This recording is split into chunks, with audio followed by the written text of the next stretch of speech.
பரிகார ஸ்தலங்கள் பகுதியிலே நாம் தொடர்ந்து திருச்செந்தூர் முருகனின் திருவிளையாடல்கள், அவனது அடியார்கள் நிகழ்த்திய அற்புதங்கள், அடியார்களின் வாழ்க்கையிலே நடைபெற்ற உண்மை சம்பவங்கள் சிலவற்றையும், அக்கோவில் முருகனின் அருளால் எப்பேற்பட்ட பிரச்சனைகளெல்லாம் ஒவ்வொருவருக்கும் தீர்ந்திருக்கிறது என்பதையெல்லாம் நாம் பார்த்து கொண்டிருக்கிறோம்.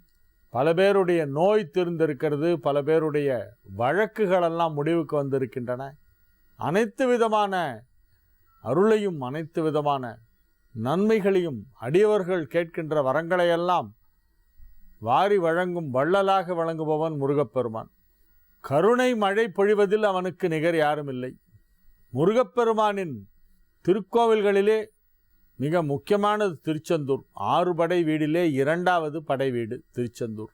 1ஆம் படை வீடு திருப்பரங்குன்றம், 2வது படை வீடு திருச்செந்தூர். திருச்செந்தூரிலே முருகப்பெருமான் நிகழ்த்தியுள்ள அதிசயங்கள் சிலவற்றை இந்த நிகழ்ச்சியிலே நாம் பரிகார ஸ்தலங்கள் பகுதியிலே பார்த்து கொண்டிருக்கிறோம். அந்த ஊரில் இருக்கும் அந்த கடல் பகுதிக்கு வதனாரம்ப தீர்த்தம்னு பேர். வதனாரம்ப தீர்த்தம் அப்படின்னு சொல்லுவாங்க. திருச்செந்தூர் கடற்கரையில் இருக்கின்ற கடல் நீரைத்தான் வதனாரம்ப தீர்த்தம் என்று சொல்கிறார்கள். 24 தீர்த்தங்கள் அங்கே இருந்திருக்கின்றன. இப்போ எல்லாம் கடலுக்குள்ளே போயிடுது. பழைய காலத்திலே, பழைய காலத்து நூல்களிலே அந்த கோவிலுடைய தலபுராணத்தை சொல்லும் பொழுது 24 தீர்த்தங்கள் இருந்ததாக சொல்கின்றனர். ஆனால் அவையெல்லாம் கடல் கொண்டு போய் இப்பொழுது அந்த எல்லா புண்ணிய தீர்த்தங்களும் புனித புனல்களும் நீருக்கடியிலே, கடலுக்கடியிலே இருப்பதால் அந்த கடலில் நீராடினால் அந்த 24 புண்ணிய தீர்த்தங்களிலே ஸ்நானம் செய்த பலன் கிடைக்கும் என்று கடலிலே நீராடுகிறோம். இந்த வதனாரம்ப தீர்த்தம்ங்கிற பேர் ஏன் வந்தது அப்படின்னா, ஒரு சக்தி வாய்ந்த ஒரு அரசன் ஒருவன் இருந்தான், உக்கிரபாண்டி அரசன். இந்த உக்கிரபாண்டி அரசனுடைய மகள் கொஞ்சம் திமிரு பிடிச்ச பொண்ணு. ராஜாவோட பொண்ணு கொஞ்சம் அப்படி மமதையாக இருக்கும். தன்னுடைய மமதையை மனுஷங்கிட்ட காமிச்சாலே தப்பு, அது தெய்வத்துக்கிட்ட காமிச்சா என்ன அர்த்தம்? என்ன பண்ணுறா, ஹயவதன பெருமாளை பார்த்து கிண்டல் செய்கிறாள் அந்த பெண், அந்த இளவரசி. ஹயவதன பெருமாள்னா குதிரை முகம் கொண்ட பெருமாள். ஹயக்ரீவர், ஹயவதன பெருமாள் சொல்லுவான். அந்த ஹயக்ரீவர் யாருன்னா சரஸ்வதிக்கே குரு அவர் தான். எல்லா கலைகளுக்கும், எல்லா கல்விக்கும், எல்லா வித்தைக்கும் ஹெச்ஓடி ஹயக்ரீவர். எல்லா விதமான அறிவும் கொடுப்பவர் ஹயக்ரீவ பெருமாள். ஹயக்ரீவர், ஹயவதனர் எல்லாம் ஒன்று தான். கிரீவம் வதனம் எல்லாம் முகம்.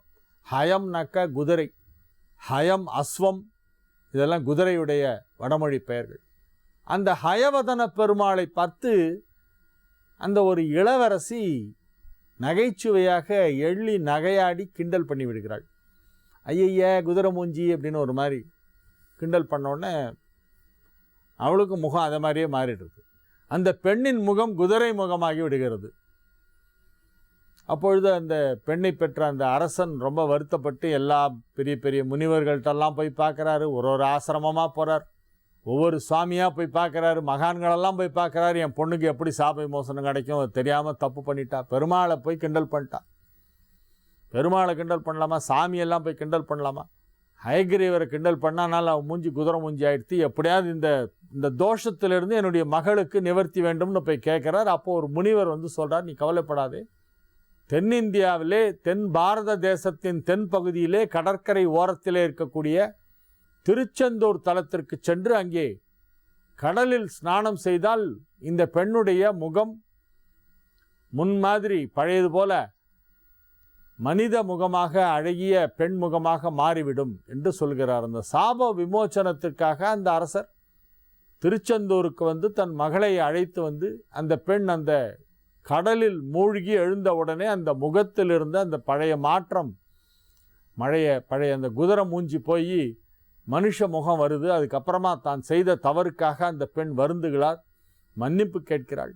பெருமாள் மீது ஏற்பட்ட அபச்சாரத்திற்கு விமோச்சனம் திருச்செந்தூர்லே கிடைக்கிறது. பெருமாளுக்கும் திருச்செந்தூருக்கும் நிறைய தொடர்பு இருக்கு. சூரனை வதம் செய்யும் பொழுது பெருமாள் அந்த இடத்திலே இருந்தார் என்று நிறைய நூல்களிலே அந்த தகவல் தெரியப்படுத்தப்பட்டிருக்கிறது.